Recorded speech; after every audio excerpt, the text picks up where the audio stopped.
ఒడ్లు ఇంత నీట్గా ఉన్నాయండి. ఇంకా ఏందండి కటింగ్, మీరు ఏం చేయాలా?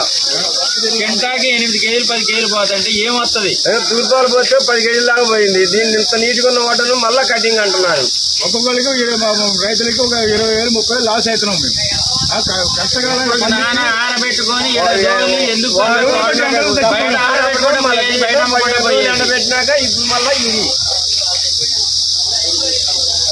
చంద్రకొండ బాబు గ్రామం రైతుని ఒడ్లు అక్కడి నుంచి సీసీ కాడికి పోవడానికి ఖర్చు వచ్చి ఒక ట్రక్కు వచ్చి 2,500 ఖర్చు అయింది. ఇక్కడికి వచ్చాక ముఠా వాళ్ళకి 110 రూపాయలు అయింది. ఇక్కడికి వచ్చాక మిల్లు ఆయనతో మాట్లాడితే 41 కేజీ 300 కాటా పెట్టినాం మేము. అయినా కానీ ఇంకా కేజీ కారం అడుగుతాడు మిల్లు. ఒక టిక్కి వచ్చి అంటే కింటాకి 2 కేజీలన్నర రైతులు ఆసుకోవాల్సి వస్తుంది.